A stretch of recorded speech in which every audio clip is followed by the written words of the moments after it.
క్రియాకర్మత్వేన కార్యానుప్రవేశ ఆ బ్రహ్మణ ఆ ప్రకారంగా తగిలించినట్లయితే వీలు లేదు, కుదరదు, అసంభవం. అంటే విధిక్రియాకర్మత్వేన, విధిక్రియ అంటే వేదన. నాకు బ్రహ్మం తెలిసింది, నాకు బ్రహ్మం తెలిసింది, నా మనసు విషయమైంది, నాకు అర్థమైపోయింది, నాకు ఈ విధంగా నాకు భావించుకున్నాను నేను అని వేదన క్రియకి విషయమైనట్లయితే నేను నాకు వేదన అయిపోవడం ఏంటి, వేదన అనుభవం అయిపోవడం ఏంటి? వేరే వాళ్ళు నాకు మనసుకి రావాలి కానీ నా స్వరూపమే నా మనసుకి రాదు. నా స్వరూపమే నా మనసుకి రాదు. ఎప్పుడైనా సరే చాక్లెట్ లేదు కాబట్టి నా నాలుగునే నేను సంపరించుకుంటానా? లేదు కదా.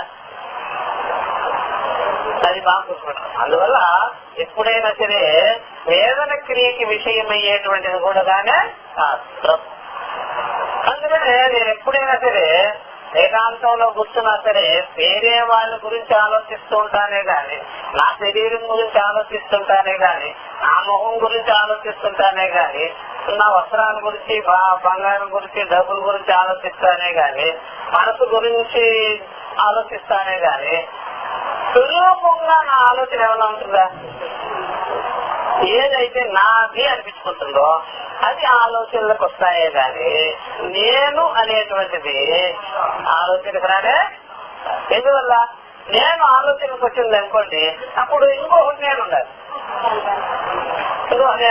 కాబట్టి నేను ప్లస్ నాది ఈక్వల్ టు నేను ఇది అవుతుందే గాని నేనే ఆలోచనకు రాదు, నాది అనేది ఆలోచనకు వస్తుంది. కాబట్టి నేను మీద నాది ఆపాదింపబడి ఉండాలి.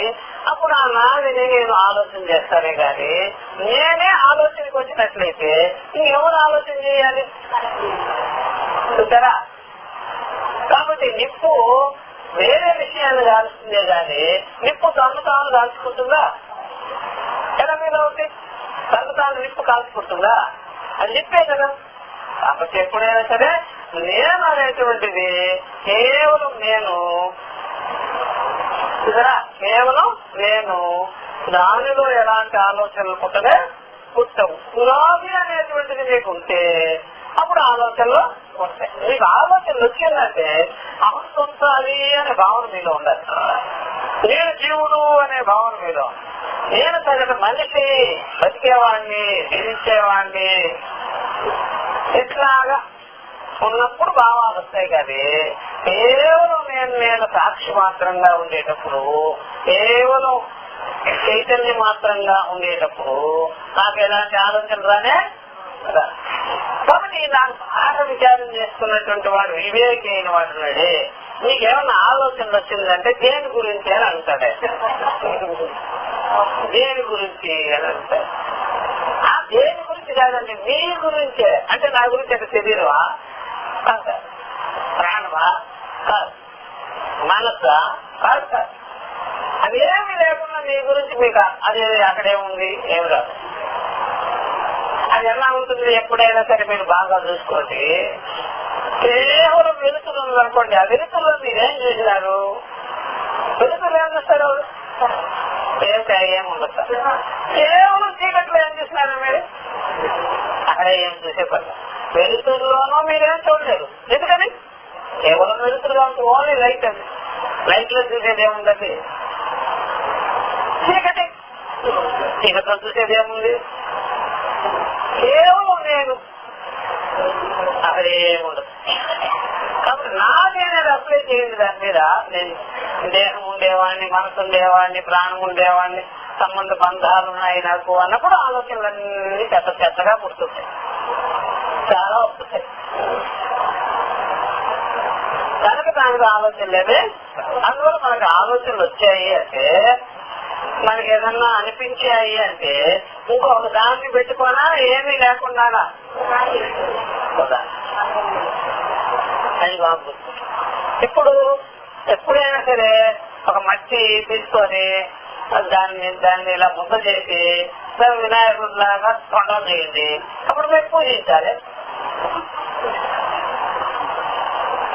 ఏమి చేయకపోతే చేయబుద్ధి కాదు, ఏం కాదు.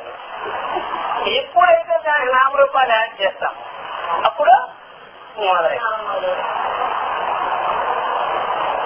ఇప్పుడు నార్త్ ఇండియాలో ఎప్పుడైనా సరే బాత్రూమ్ దగ్గర మట్టి పెట్టింది అనుకోండి, వెంటనే చేయగలిగేసుకుంటారు.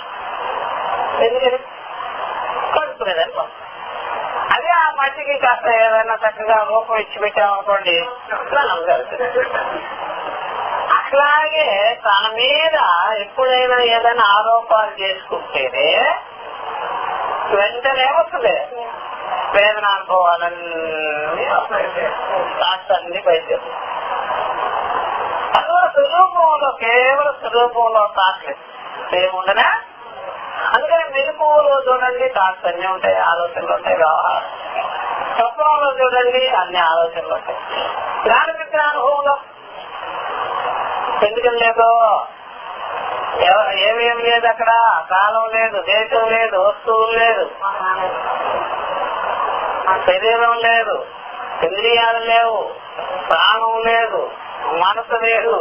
ప్రాణం లేదంటే శ్వాసం విశ్వాసం మనకి అనిపిస్తుందిగా. ప్రాణధర్మం లేదుగా, ప్రాణధర్మం లేదుగా, అది బాగుంటుంది. ప్రాణధర్మం లేదు, మనసు లేదు, మనోధర్మం లేదు, అహంకారం లేదు. నిద్రపో అన్ని నిద్రపోయి అన్ని లోపలికి వెళ్ళిపోయినాయి, అన్ని పని మానేసినాయి, వీళ్ళ రూపంలో కనిపోయి.